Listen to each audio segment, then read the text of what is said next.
Kita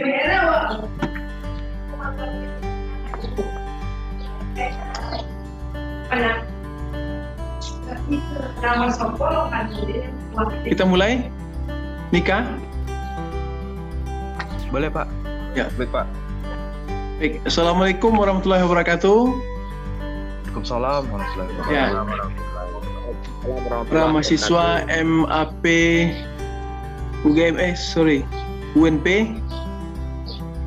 Hari ini giliran saya masuk. Sebelumnya sudah masuk Pak Asnil.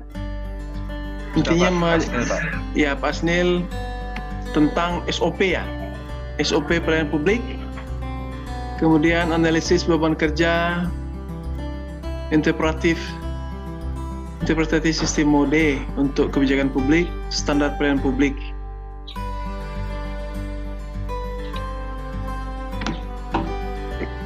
Anunya, PowerPoint-nya.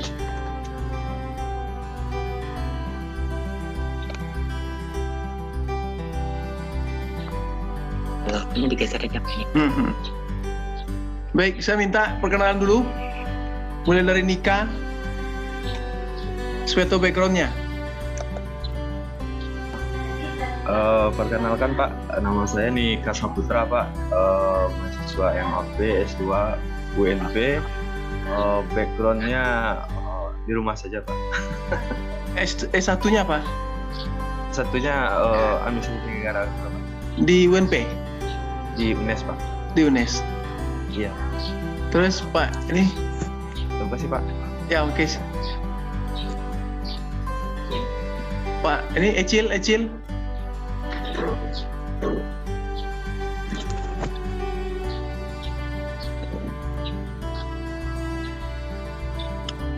Lina. Ya, Pak.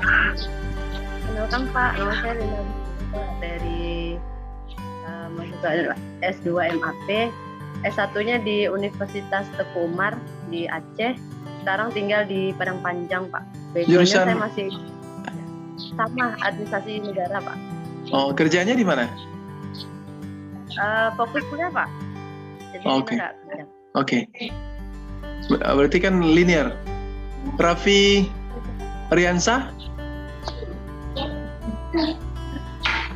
Oke Pak, mohon izin Pak, perkenalkan nama saya M. Raffi Ariansah, panggilan Raffi, asli Tarusan Pesisir Selatan. Saya S1 Ilmu Administrasi Negara 2016, selesai 2020 di UNP, Universitas Negeri Padang. Dan kembali lagi di 2020, tahun ajaran baru, kami MAP di Universitas Negeri Padang. Oke. Kalau Tica? Assalamualaikum Pak. Ya. Perkenalkan nama saya Tica Nurul Putri dari Kerinci, alumni di Anusa. Jurusan S1-nya? Ilmu administrasi Pak. Oke. Baik para mahasiswa semua, Bapak Ibu atau adik-adik semua, hari ini saya mulai masuk pertama. Maaf Pak, saya enggak Pak. Oh ya, Dedi. Saya Pak, Assalamualaikum warahmatullahi wabarakatuh. Salam kenal Pak Yunus. Kenalkan saya Dedi Junedi. Basicnya teknik sipil, S1-nya juga SAP dan meneruskan ke MAP UNP sekarang. Terima kasih Pak. S1-nya Dedi ini, teknik sipil. D3-nya teknik sipil Pak, S1-nya SAP. Oke, di UNAN. Ya, di SAP-nya di TIA Pak. Oke. Ya. Di saya di Pariaman. Iya Pak. Di belakangnya ada gitar tuh. Oke, baik. Habis. Bisa main gitar tadi ya? Iya Pak. Bapak Acil belum lagi Pak. Acil.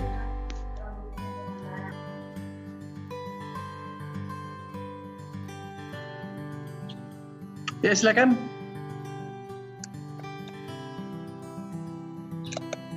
Ya, keluar suaranya. Halo, Assalamualaikum Pak. Waalaikumsalam. Izin Pak, perkenalkan nama saya Acil Pak dari MAP juga. Sebelumnya basic saya di ini Pak, untuk S1 di Teknik Elektro, dilanjut sekarang S2 Pak. Oke Pak. Teknik Elektro. Hebat juga lu ngambil ke MAP. Gimana Iya Pak. kebijakan? Karena ya kerjaan juga Pak. Kerjanya di mana? Di BPBD Pak. Oke.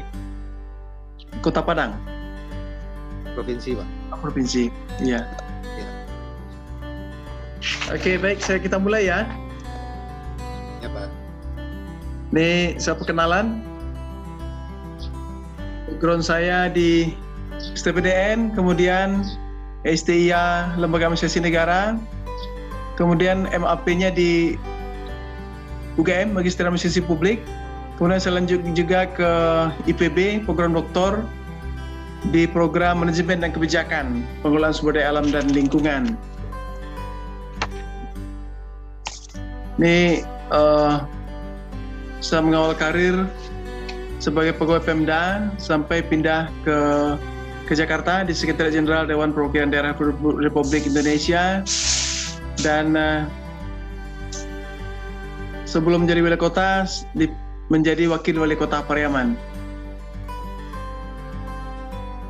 Jadi baik dari pendidikan maupun pengalaman kita, memang saya banyak bergelut di bidang pelayanan publik, tapi background ilmu saya adalah public policy.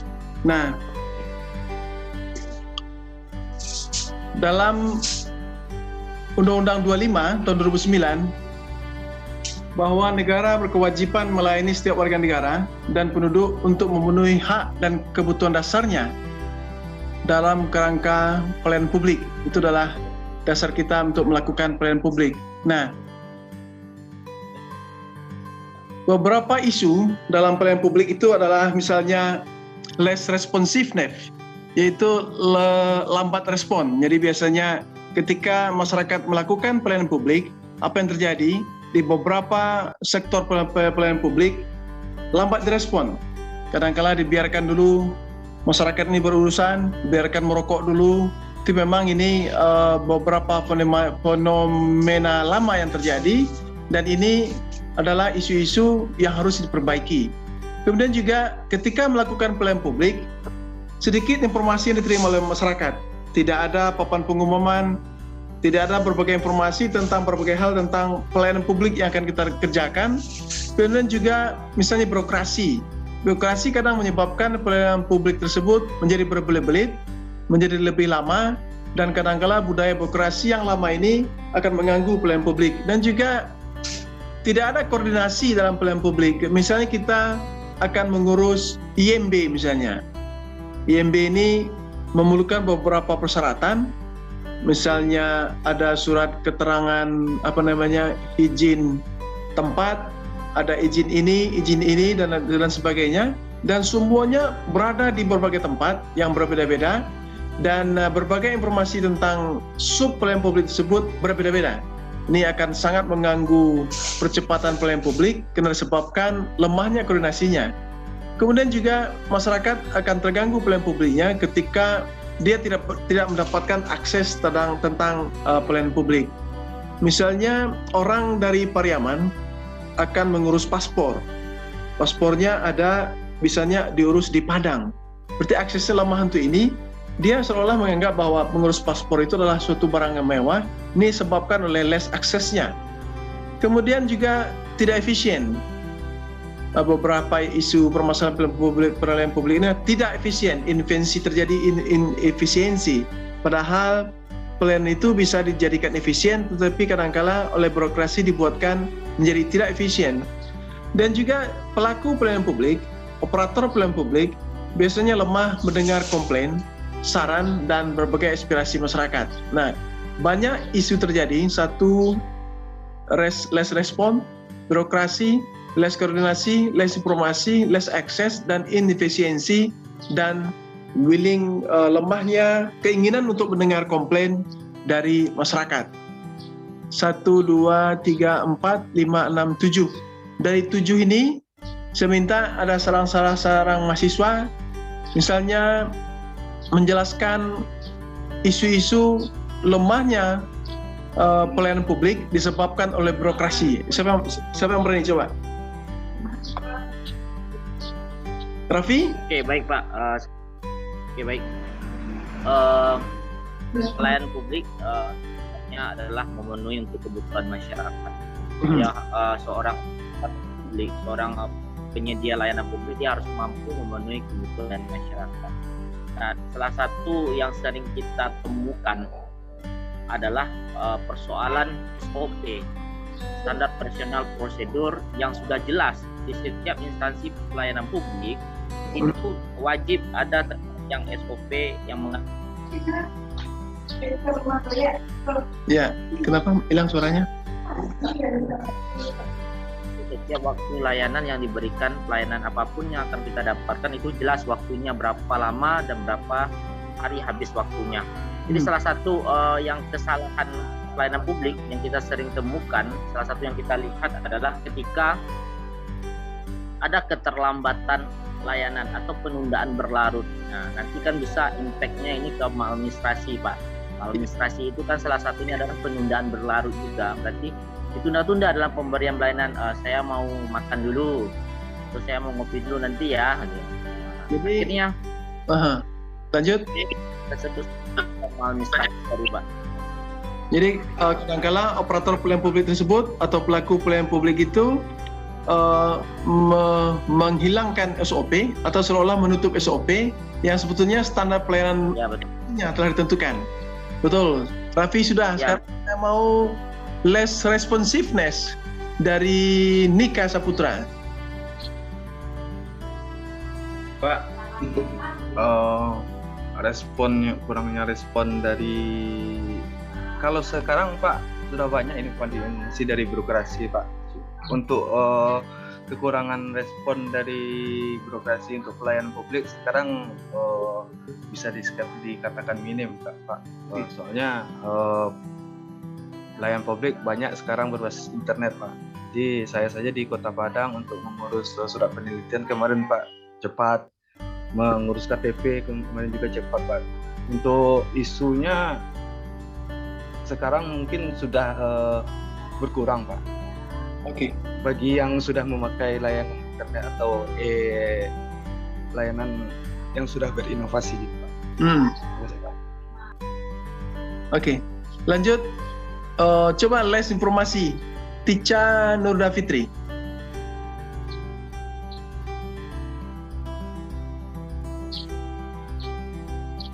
Tica. Atau siapa yang bisa? Atau Ecil? Nih suaranya hilang lagi. Ini apa? Dari sana. Oh, dari sana. Masih bingung nih jawab siapa. Ocha, apa kira-kira isunya di les informasi ini? Informasinya sedikit. Ecil?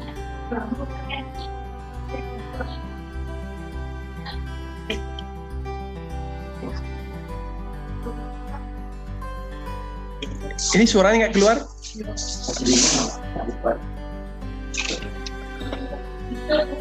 Ini Pak susah Pak. Ya. Sinyalnya kayaknya. Sinyal di sana. Oh, sinyalnya lemah ya, Acil.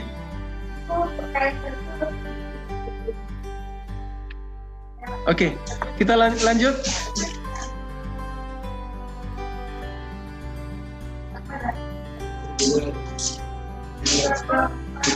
Ada yang lain mau berkomentar? Saya ngajak diskusi.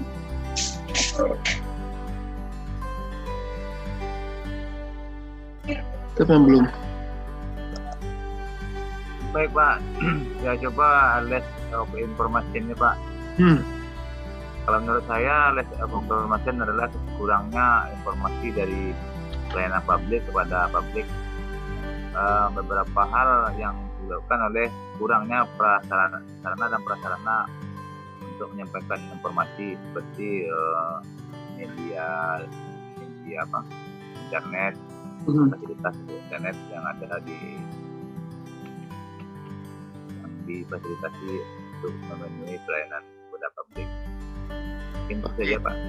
Bisa juga sekarang memang dengan media internet bisa juga berbentuk brosur yang ditempatkan di meja pelayanan publiknya, bisa juga. Ada lagi yang lain? Ya, Pak. Siapa yang bisa berkomentar less access?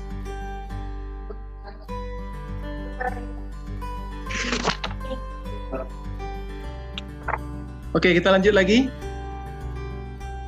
Beberapa regulasi untuk pelayanan publik ini saya contohkan adalah Undang-Undang 25 tentang pelayanan publik, PP 96 2012 tentang pelaksanaan Undang-Undang 25, Permenpan RB 2014 tentang pedoman standar pelayanan publik, dan juga Permenpan RB 14 tentang pedoman penyusunan survei kepuasan masyarakat. Kemudian Permenpan RB 2017 tentang pedoman penilaian penyelenggaraan pelayanan. Nah, beberapa definisi pelayanan publik adalah merupakan kegiatan atau rangkaian kegiatan dalam rangka pemenuhan kebutuhan pelayanan sesuai dengan peraturan perundangan bagi setiap warga negara dan penduduk atas jasa, barang, dan atau pelayanan administrasi yang disediakan oleh penyelenggara pelayanan publik. Ini dari definisi kita. Siapa penyelenggara pelayanan publik tersebut?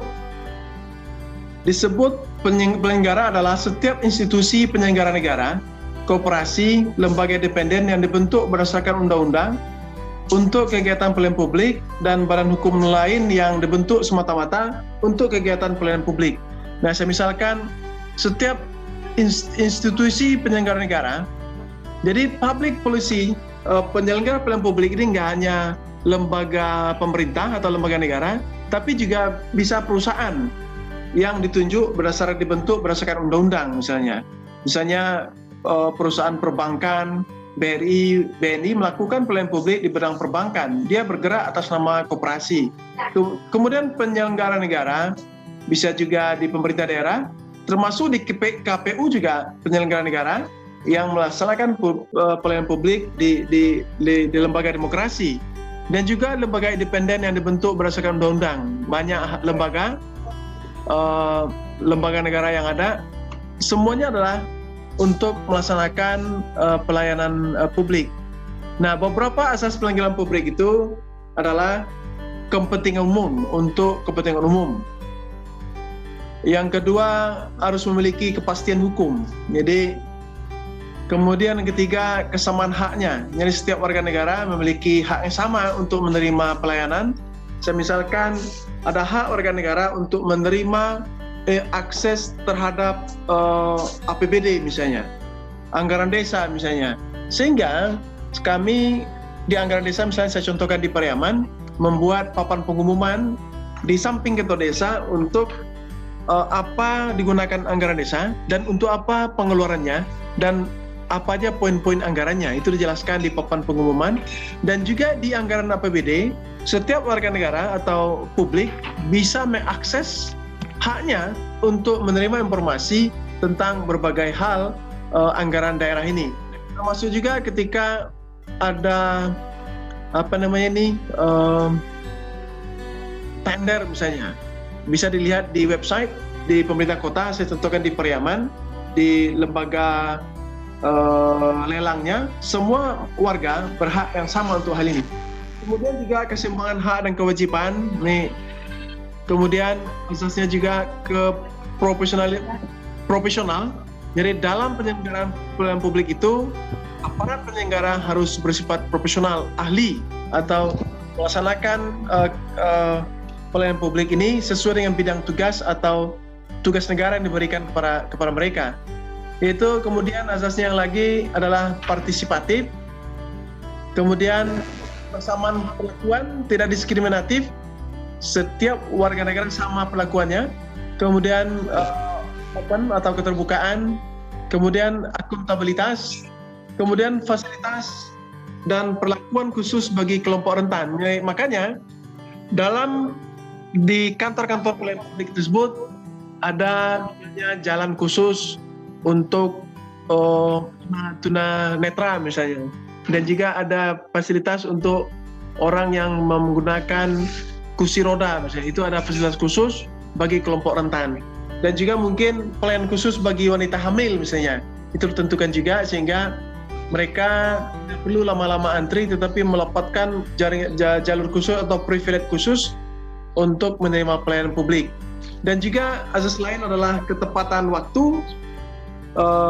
Di lembaga pelayanan publik itu seharusnya memiliki semacam papan pengumuman atau SOP yang tadi dijelaskan berapa waktu untuk menerima suatu layanan publik. Misalnya apakah waktunya 1 jam atau waktunya 1 hari atau 2 hari, tetapi dijelaskan dalam SOP-nya sehingga masyarakat bisa memastikan berapa waktu yang dihabiskan untuk menerima pelayanan publik. Kemudian kecepatan, kemudahan, dan keterjangkauan harus dilakukan jika ada. Nah, penyelenggaraan publik meliputi pelaksanaan pelayanan, kemudian yang kedua pengelolaan pengaduan masyarakat, kemudian pengelolaan informasi, pengawasan internal, dan juga ada penyuluhan kepada masyarakat dan pelayanan konstitusi. Pelaksanaan pelayanan saya pikir kita sudah paham semua. Kemudian juga pengelolaan pengaduan ini yang perlu kita pahami. Kadangkala kantor pelayanan publik tertentu misalnya membuat pengaduan masyarakat, ada kotak pengaduan di situ, atau semacam media sosial untuk pengaduan masyarakat. Tetapi bagaimana mengelola pengaduan ini yang sulit. Saya mencontohkan di Jawa Tengah, ya, di Jawa Tengah masyarakat bisa mengadukan pengaduan pelayanan kepada misalnya ke Instagram Gubernur Ganjar misalnya. Kemudian Gubernur Ganjar bisa memantau, meneruskan pengaduan ini kepada OPD terkait melalui media juga. Dan dalam 1 hari lebih kurang dari 1 hari pengaduan ini harus direspon oleh masyarakat tersebut. Misalnya ada masyarakat yang mengadu bahwa jalan provinsi di Kabupaten Brebes misalnya berlobang dan jalannya sudah 1 minggu dan ini membahayakan. Dan ini gubernur mengirim pengaduan ini kepada Dinas PU, kemudian secara responsif Dinas PU segera memperbaiki dan menjawab pengaduan masyarakat bahwa itu sudah diperbaiki. Demikian juga misalnya jalan di Brebes juga misalnya adalah jalan kabupaten berlobang, masyarakat juga mengadu ke gubernur dan gubernur mengirim ke PU, PU ngecek apakah ini jalan kabupaten kota. Kalau jalan kabupaten kota, gubernur direspon kembali menyampaikan kepada bupati setempat untuk segera memperbaiki. Nah, saya pikir Provinsi Jawa Tengah gubernurnya jalan untuk mengelola pengaduan masyarakat ini, dan mereka telah memiliki sistem hubungan yang baik antara provinsi dengan kabupaten kota sehingga pengaduan masyarakat bisa direspon dengan cepat. Bagi masyarakat tidak bermasalah itu kewenangan siapa, tetapi bagi masyarakat adalah bagaimana pengaduannya cepat direspon dengan baik sehingga feedback yang baik kepada masyarakat itu menjadi penting. Ini pengelolaan informasi. Pengawasan internal ini saya maksudkan adalah di setiap pelayanan publik itu, di misalnya Dinas Catatan Sipil, ada semacam petugas yang melakukan pengawasan untuk setiap petugas yang lain melakukan pelayanan publik. Nah, kalau lebih besar lagi, biasanya kalau di pemerintah daerah, untuk pelayanan publik, Dinas Pelayanan melakukan pengawasan internal, dan juga lebih luas juga inspektorat pun bisa melakukan pengawasan internal. Nah, operator pelayanan publik atau penyelenggara pelayanan publik ini juga perlu melakukan penyuluhan kepada masyarakat apa aja pelayanan, bagaimana melakukan pengaduan, bagaimana berbagai hal tentang pelayanan publik dilakukan penyuluhan kepada masyarakat, termasuk prosedur, SOP pelayanan publik, dan berbagai hal. Kemudian setiap kantor pelayanan publik itu perlu dibuka pelayanan konsultasi. Jadi misalnya di Ketua Pariaman kita memiliki MPP, Mall Pelayanan Publik, dan juga di situ kita tempatkan semacam di depannya, yaitu pelayanan konsultasi. Jadi sebelum masuk, masyarakat bisa berkonsultasi dengan petugas bahwa saya akan mengurus izin izin sesuatu, misalnya izin usaha misalnya. Izin apa yang harus diurus, semuanya tertampung di MPP, dan petugas di pelayanan konsultasi ini harus mampu menjelaskan tentang berbagai perizinan yang akan dikerjakan, termasuk SOP dan lain-lainnya. Nah, ini adalah fenomena yang terjadi, kasus dan temuan yang terjadi dalam penyelenggaraan pelayanan publik. Ini misalnya dari gambar. Ini lihat itu yang pakai peci, dia garuk kepalanya. Mereka ini menerima pelayanan puskesmas sedang berada di ruang tunggu. Yang ibu sedang hamil besar, tetapi puskesmasnya masih tutup. Jam menunjukkan sudah jam 10. Adik-adik, bapak ibu jam 10 kan sepertinya sudah buka, tapi sehingga ibu hamil tadi mengatakan, kapan bukanya ya? Dan suaminya yang menemaninya, ini suami pusing garuk kepala, nggak bisa menjawab. Karena di sini nggak ada petugas yang menerima informasi, nggak ada petugas yang memberikan informasi kepada masyarakat tentang kapan dibukanya. Dan di ruang tunggu lain, seorang nenek-nenek juga sedang menggendong cucunya yang sedang nangis juga, dan kakeknya juga kebingungan. Nah, di sini kesannya adalah puskesmas ini memberikan kesan bingung kepada masyarakat. Dia sangat jelek dalam melaksanakan pelayanan publik. Pengguna layanan tidak memperoleh informasi terkait tentang waktu pelayanan. Kapan dibuka puskesmas ini? Apakah jam 10? Kalau dipastikan jam 10 berarti besok orang datang jam 10. Apakah jam 11 atau jam 12? Nggak ada waktunya. Ini adalah informasi layanan tidak terbuka. Kemudian juga kita lihat di bawah meja, seorang penyelenggara pelayanan publik dan seorang yang menerima layanan publik supaya dapat mempercepat layanan dan menerima layanan dengan baik, mereka memberikan sogokan. Ini tidak benar, kurangnya informasi terkait biaya untuk memperoleh suatu layanan berpotensi menimbulkan adanya praktek pungli dalam pelayanan publik, dan ini harus kita berantas. Nah, yang lain, ketika mengurus perizinan, tidak jelas informasi untuk memperoleh layanan akibat tidak dipublikasikannya informasi terkait syarat, prosedur, mekanisme, dan alur layanan. Tidak jelas informasinya. Penyampaian keluhan dan pengaduan melalui saluran yang tidak tepat berimplikasi kepada timbulnya mispersepsi dan misinterpretasi. Ya, tidak jelas informasi untuk memperoleh layanan karena tidak ada publikasinya, tidak ada brosurnya, tidak ada ditulis di website seperti apa informasi pelayanan, bagaimana syarat, bagaimana prosedur, mekanisme, dan alur pelayanan. Penyampaian keluhan, pengaduan melalui saluran yang tidak tepat, jadi pengaduannya salurannya nggak jelas, sehingga timbul persepsi keliru dan menginterpretasikan atau menerjemahkan suatu layanan itu menjadi juga keliru, dan ini akan membuat perizinan akan semakin membingungkan. Nah, kemudian birokrasi berbelit-belit panjang menyebabkan ketidakpuasan masyarakat atau publik. Saya contohkan nih, lihat di kartun tuh, Pak, kapan IMTN milik saya selesai, Pak? Bisa cepat, asalkan tanah tidak kena sengketa. Cepatnya kapan? Nggak jelas. Dan syarat-syaratnya juga nggak jelas. Ini menyebabkan birokrasinya berbelit-belit, panjang, menyebabkan masyarakat tidak puas dan pelayanan menjadi tidak jelas.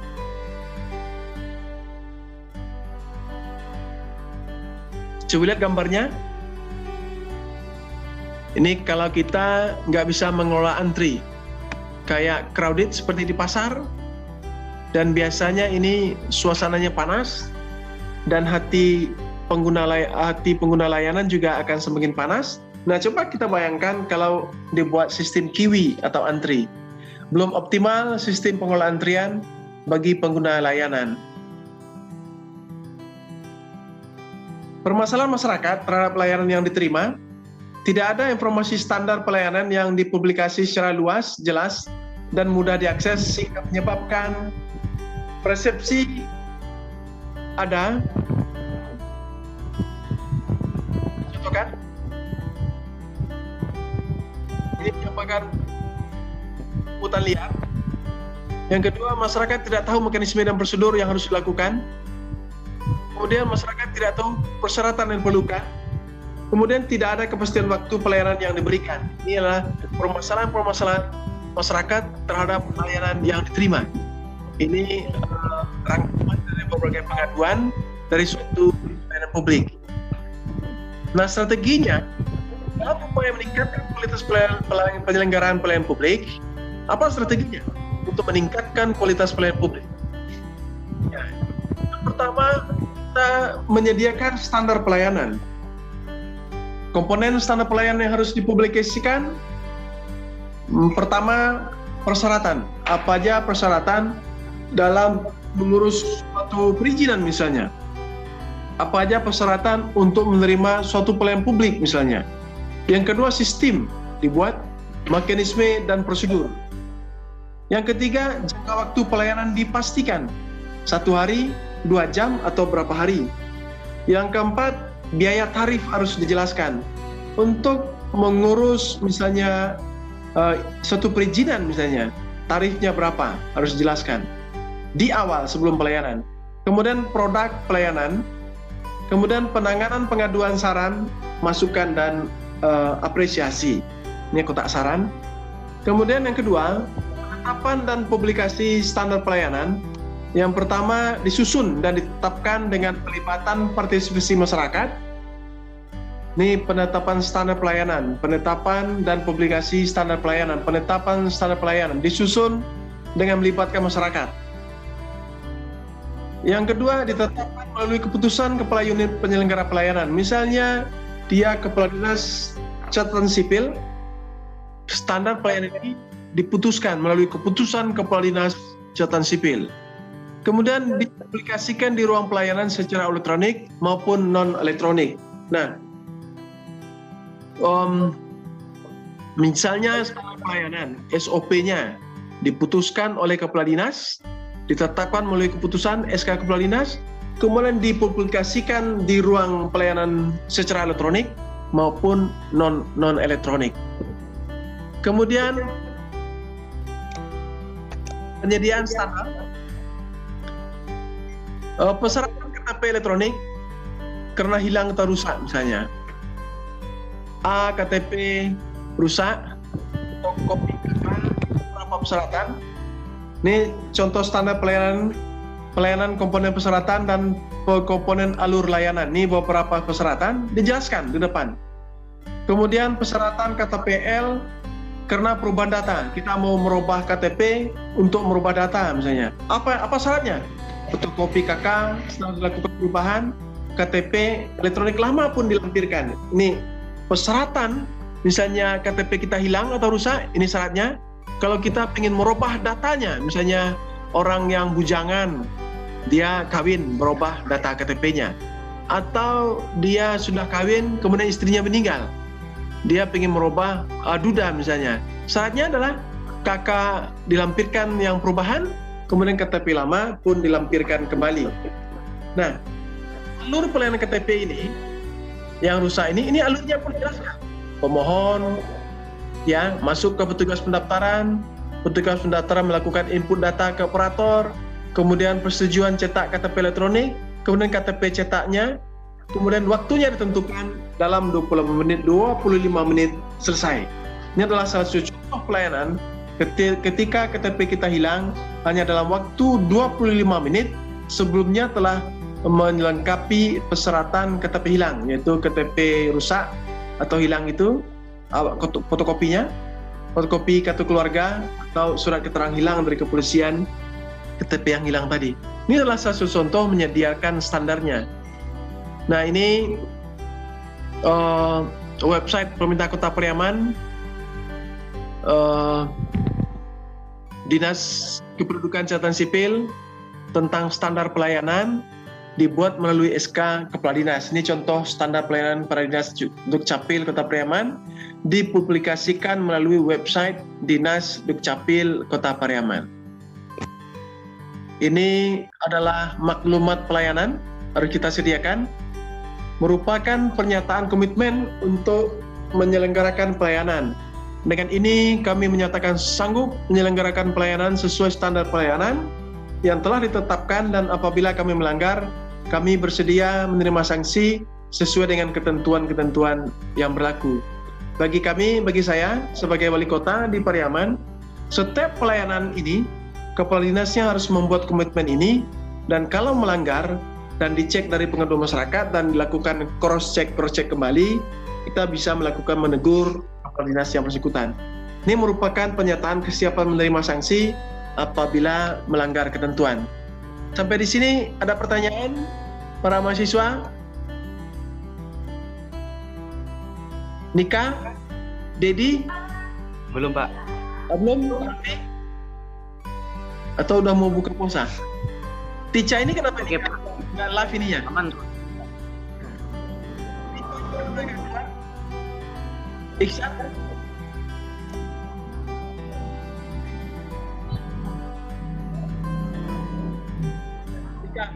Ini ada yang gambarnya ini nggak boleh, nggak keluar aja dari Tica ini kemana dia?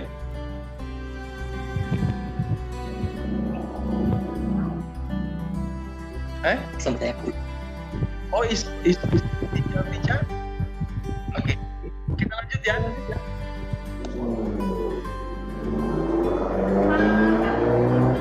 Ini menyediakan sarana prasarana. Contohnya di kantor Dukcapil Kota Pariaman, ini ada kita kedatangan tamu Pak Dirjen Capil Zudan, kemudian Sekda, kemudian ini adalah Kadis Capil Kota Pariaman, ini Kadis Capil Padang Pariaman. Beberapa prasarana pelayanan publik meliputi meja pelayanan, ruang tunggu, loket informasi, sistem antrian, toilet dan area parkir dan sebagainya. Inilah sarana prasarana pelayanannya. Ini kantornya kita format seperti kantor di bank. Kemudian ini adalah semacam papan informasi tapi bersifat elektronik. Apa aja pelayanan yang ada, SOP-nya seperti apa. Kemudian harus ada pelayanan khusus bagi ini bagi pengguna sepatu roda, jalannya ada. Fasilitas penyandang disabilitas kita sediakan di sini. Kemudian pelayanan khusus bagi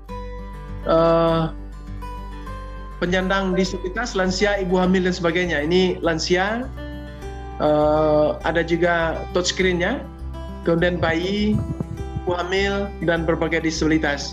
Ini kita sediakan juga loket prioritas untuk pelanggan khusus tadi, pelayanan khusus tadi. Ini menyediakan pelayanan khusus, fasilitas ruang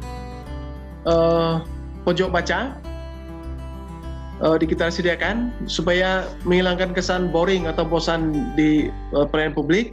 Kemudian juga ada fasilitas ruang laktasi bagi ibu menyusui dan ruang bermain anak. Kemudian menyediakan sistem informasi pelayanan, penyediaan informasi non-elektronik, meliputi standar pelayanan seluruh produk layanan yang ditampilkan di ruang pelayanan. Ini informasinya dengan elektronik, ada di TV di sini, dan juga kita sediakan juga yang non-elektronik. Ini sistem informasi pelayanan publik. Ini ada di MPP, Mall Pelayanan Publik Kota Pariaman. Ini menyediakan informasi elektronik melalui website resmi atau portal khusus yang ditunjuk. Ini kita bisa lihat di PTSP pariamankota.go.id. Ini berbagai informasi pelayanan ada di sini, dan para pengguna bisa masuk dalam website ini untuk menerima informasi lainnya. Ini yang keenam, pengelolaan penanganan pengaduan. Layanan penanganan pengaduan langsung di ruang pelayanan. Silahkan ambil gratis, cegah lawan korupsi, dan pengaduan kita drop di sini, kita masukkan ke kotaknya. Nanti petugas akan membaca dan memperbaiki sistem pelayanan. Ini adalah layanan pengaduan. Ini juga lapor juga bagian layanan pengaduan, dan juga ada juga beberapa daerah layanan pengaduannya melalui SMS. Ini contohnya, SMS atau WA ke nomor HP tertentu dan diterima oleh pimpinan di instansi pelayanan publik atau petugas pelayanan publiknya. Ini juga operator menerima pengaduan menggunakan internet misalnya, dan nanti didistribusikan kepada petugas-petugas yang melakukan pelayanan. Layanan penanganan pengaduan melalui elektronik, telepon, SMS, email, portal, dan sebagainya. Yang keenam, pengelolaan penanganan pengaduan yang berikutnya, informasi sarana pengelolaan petugas pengelola dan alur pengaduan yang dipublikasikan melalui website resmi. Ini kita masukkan ke website resmi, informasi sarana dan akses pengaduan, dan nanti manajemen pengaduan dilakukan oleh petugas pelayanan publiknya. Ini penilaian kinerja pelayanan publik. Penilaian kinerja mandiri dilakukan melalui survei kepuasan masyarakat, manual atau digital. Kita contohkan ketika kita di bandara, di toilet, selesai toilet, di situ kita akan baca apakah kita puas, sangat puas atau tidak puas dengan kebersihan toilet misalnya, dengan pelayanan toilet tersebut. Dan nanti secara berkala dinilai rata-ratanya apakah memuaskan atau tidak. Kalau sangat memuaskan misalnya dengan nilai 90 sampai 100. Dan juga di kotak kita ada juga secara komputer di pintu keluar juga ada pertanyaan ini, apakah puas dengan pelayanan, sangat puas, tidak puas, atau sangat puas. Nah, dan hasil penilaian masyarakat ini akan menjadi koreksi untuk memperbaiki pelayanan publik di sesi berikutnya. Ini penghargaan dari Menpan RB untuk Dinas Penanaman Modal dan Pelayanan Terpadu Satu Pintu Kota Pariaman sebagai penyelenggara pelayanan publik kategori sangat baik, yaitu pada tahun 2021, yaitu nilainya A-. Penilaian kinerja pelayanan publik secara eksternal dilakukan oleh Kemenpan RB. Alhamdulillah Kota Pariaman mendapatkan nilai A dan langsung diberikan penghargaan oleh Pak Cahyo Kumolo. Ini penilaian kinerja pelayanan publik lainnya, Dinas Penanaman Modal Pelayanan Terpadu Satu Pintu dan Tenaga Kerja Kota Pariaman dengan peringkat kepatuhan tinggi zona hijau. Jadi SOP yang kita tetapkan, kemudian prosedur pelayanan yang kita tetapkan, standar pelayanan yang kita tetapkan dipatuhi oleh pelaku pelayanan publik atau operator pelayanan publik dengan baik. Penilaian kepatuhan pelayanan publik secara eksternal dilakukan oleh Ombudsman Republik Indonesia dengan nilai 99,93, hampir 100% baik semua. Ini peningkatan kinerja SDM pelayanan. Kita menerima bimbingan teknis standar pelayanan. Kita mendiklat langsung juga ada. Kemudian juga melalui Zoom dengan misalnya dengan Ibu Profesor Dr. Diah, yaitu Deputi Bidang Pelayanan Publik Kemenpan RB, dengan beberapa pakar dari pemerintah pusat, misalnya dari dosen UNP Pak Zakri Al-Hadi, kemudian juga Kadis Dukcapil yang berprestasi, kemudian beberapa pihak lain yang memahami pelayanan publik ini, sehingga penyelenggaraan BIMTEK bagi kapasitas SDM penyelenggara pelayanan publik telah jalan dengan baik. Dan juga pemberian reward bagi front office terbaik secara periodik. Ini dilakukan juga untuk front office ini penting dia Karena wajah pelayanan publik ini sangat tergantung kepada pelayanan kinerja pelayanan front office. Kalau front office-nya ramah, memberikan informasi pelayanan dengan jelas, kemudian membuat nyaman para penerima layanan, saya pikir pelayanan publik di instansi tersebut 50%-nya sudah bisa dikatakan akan baik. Ini peningkatan inovasi pelayanan publik. Kita inovasi layanan K2P, layanan KTPL bagi penduduk berkebutuhan khusus oleh Dinas Dukcapil Kota Pariaman. Ini masalahnya Bapak ini kondisi sakit, dia memerlukan KTP. Dengan KTP itu dia bisa mendapatkan asuransi BPJS. Nggak mungkin Bapak yang sedang sakit tidur ini, dia pergi ke kantor Dukcapil untuk melakukan perekaman KTP, sehingga petugas kami dari Dinas Dukcapil Kota Pariaman datang langsung ke rumah warga yang sedang sakit ini untuk dibuatkan KTP-nya, dan bahkan tanda tangannya langsung dipegang jempolnya untuk melakukan jempol. Layanan ini namanya K2P, layanan KTPL bagi penduduk berkebutuhan khusus. Kemudian juga ada tampan ternak aman peternak nyaman, berupa fasilitasi asuransi ternak dan pelayanan kesehatan ternak oleh Dinas Pertanian Pangan dan Perikanan Kota Pariaman. Ini adalah satu inovasi dari Dinas Pertanian. Kemudian kita memiliki program inovasi lain, yaitu Saga Saja, satu keluarga satu sarjana.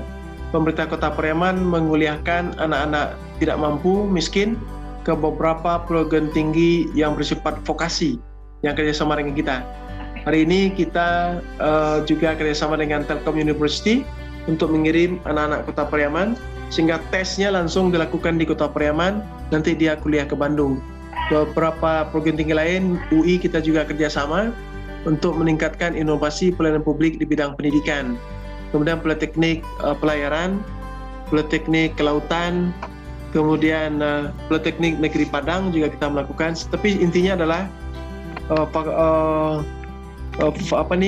universitas atau perguruan tinggi yang bersifat vokasi. Give your service excellent for good governance. Berikan pelayanan yang excellent untuk pemerintahan yang baik. Harapan publik, kami mau pelayanan murah, apalagi kami mau pelayanan bermutu, apalagi kami mau manajemen pelayanan transparan, dan lain-lainnya. Itulah harapan publik. Harapan publik ini harus dipenuhi oleh lembaga publik atau lembaga yang melaksanakan pelayanan publik dalam bentuk layanan.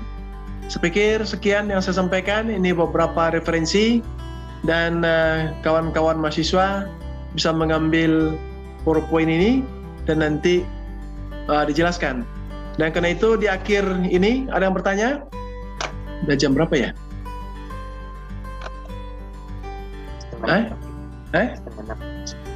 Udah cukup? 6, Pak. Kawan-kawan? Pak. Udah habis waktunya atau ada yang bertanya? Ya, Pak, aman, Pak. Ya.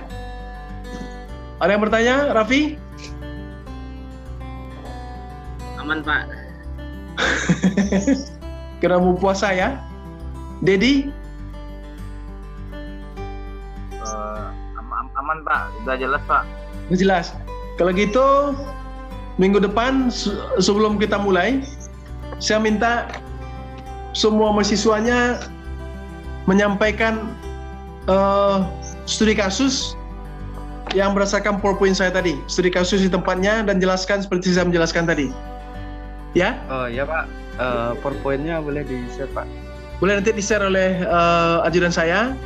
Terima kasih ya. Assalamualaikum warahmatullahi wabarakatuh.